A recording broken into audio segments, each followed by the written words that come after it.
Okay, welcome back to another day of fun with the Kustom. This is obviously a vinyl cover on top of a speaker. It is the matching, probably original speaker that came with the set.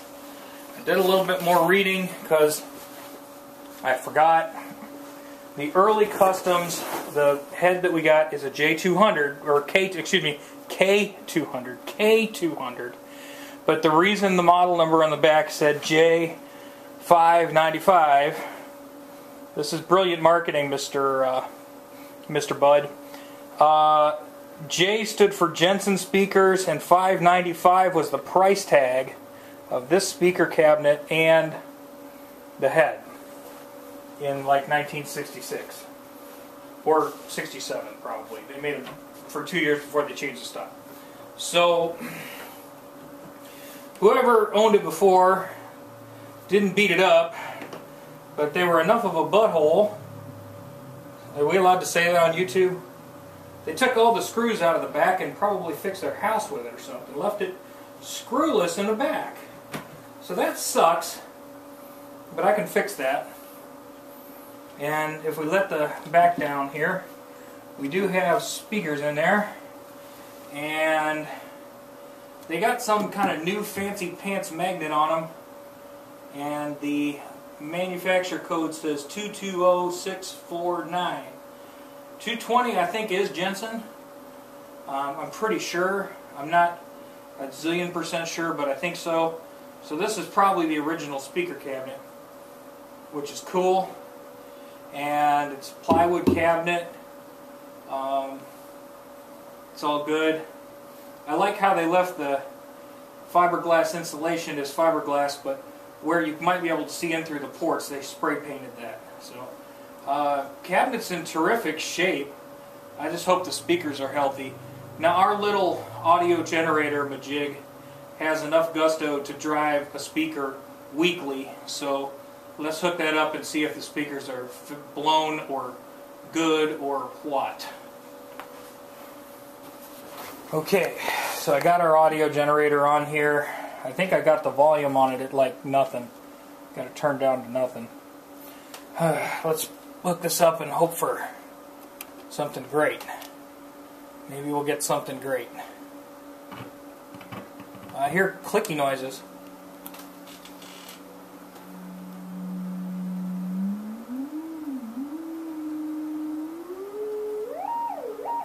I don't know if y'all can hear that.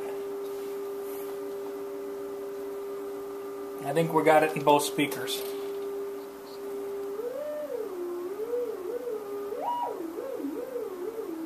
That's cool. That's really high frequency. This should be really low frequency.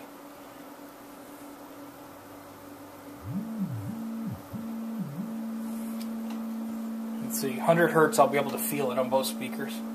Yeah, both speakers are operable. So that is super, I mean, that's really super.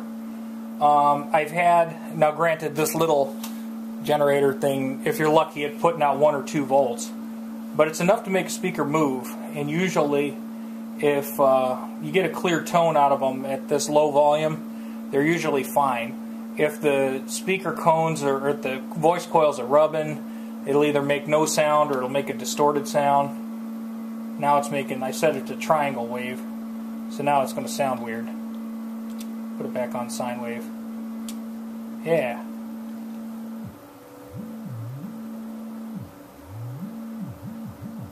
Yeah, it's working fine. Let's try a stupid high frequency just for fun. Up to 3 kilohertz, I guess. Oh yeah, I can hear that.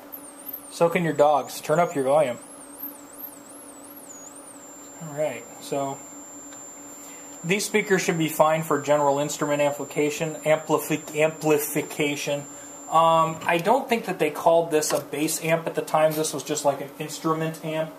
And then they made also versions that had the reverb and vibrato, but with two 15-inch speakers, they were very usable for bass. So I got screws.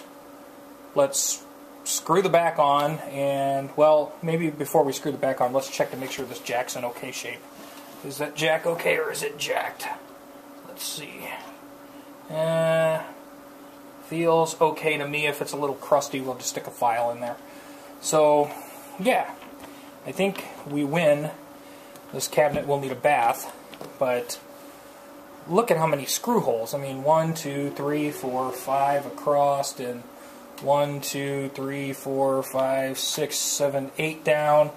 So, and then we've got our 4 or 5 across. I'm glad I bought a big pack of screws, and you know, I think we're going to be close. Put this together, and then we'll wipe the dirt off of our case. There's a couple little piddly things I want to do to the cabinet. There's a little bit of scuffing on the Naga hide, but for the most part, the cabinet looks really good, especially from the front where you always see it. The dude who owned this put a handle on the bottom, which sounds really weird and confusing. Why would you put a handle on the bottom? I figured it out because the head didn't originally have a handle on it in any of the pictures I've seen. So you put a handle on the side of that to make it easy to pick up. The handle on the bottom, I bet when this guy was taking this around, he had a station wagon or something like that. And you could lay this down on its back and push it in, so the handle on the bottom was to pull it out of your car. That's my logic. I almost kind of want to leave it on there. I mean, I should leave that other handle on there, because otherwise I'm just going to pull it off and there'll be holes in the Naga hide. But yeah, so that's what the handle on the bottom's for. Alright, screws, and then we'll try to play some rock and roll. Oh, hey, the cabinet down there on the diamond. I don't know if y'all can see. There's a diamond plate down here that says Jensen on it. So, yeah, this is the original speaker for a J595.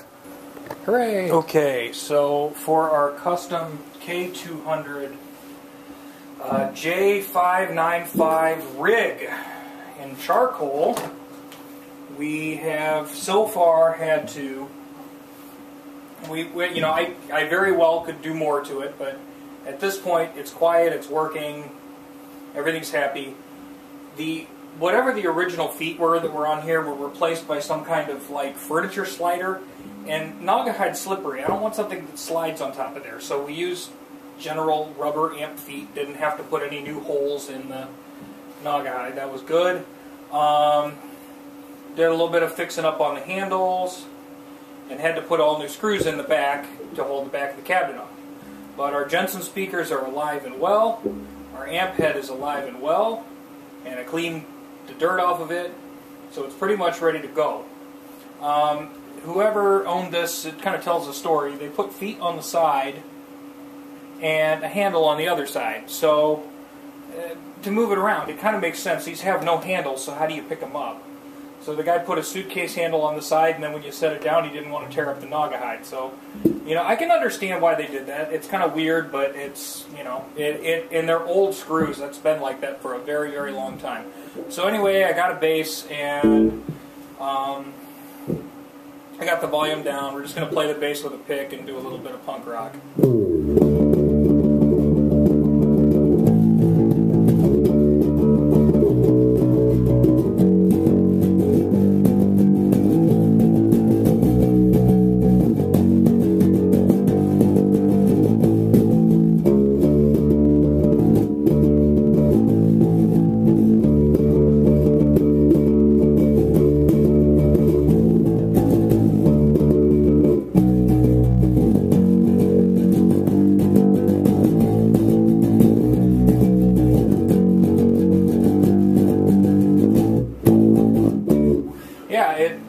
It sounds really good.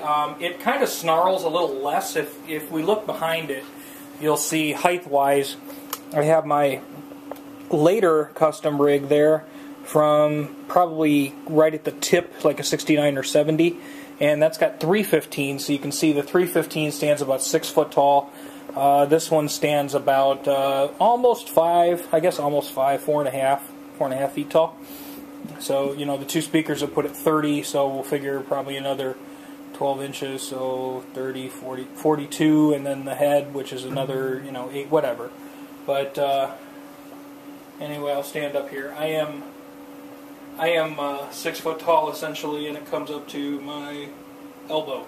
standing up, so there you go. But yeah, it's totally cool. These were sold as a general instrument amplifier, so I'm sure it would probably sound really good with a guitar also.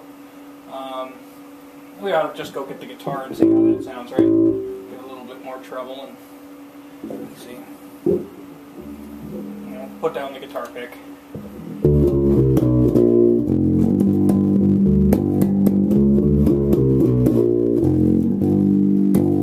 Yeah, cool. Admittedly, the taller one, I kind of like the sound blowing in my face a little bit more, personal preference, but as far as moving it around, this is a lot more tolerable, and I could see why they were really popular. With how sparkly this thing is, I'm sure stage lights would look cool as heck bouncing off of it. So, really nice, groovy retro thing. We'll go get a guitar and give it a listen with that too. Okay, I'm actually surprised at how much of a difference between the low input signal and the high input signal, the difference there and kind of the responses. So I've kind of got this dialed in. I think it sounds okay with my guitar, but there's actually a lot of tweaking. I'm surprised at how much you can edit the bass and treble. If you know anything about custom amps, we're just going to hit a couple chords. You'll recognize what we're doing because it's a custom amp, and this is the kind of song you play through a custom amp, right?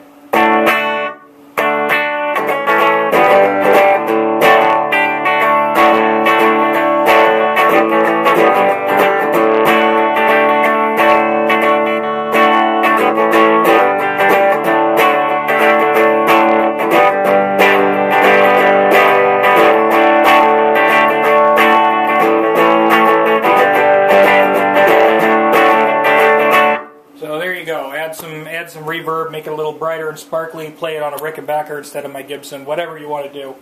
But there you go. It's an old custom. This would be a 66 or 67 because of the wide panel version. K200a with its original speaker.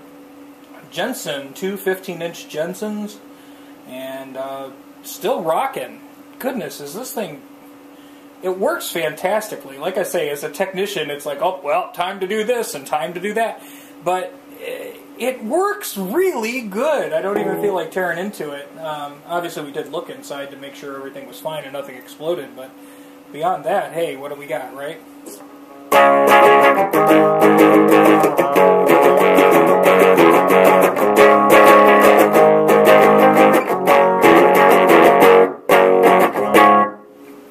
Thanks for watching. Have a great day.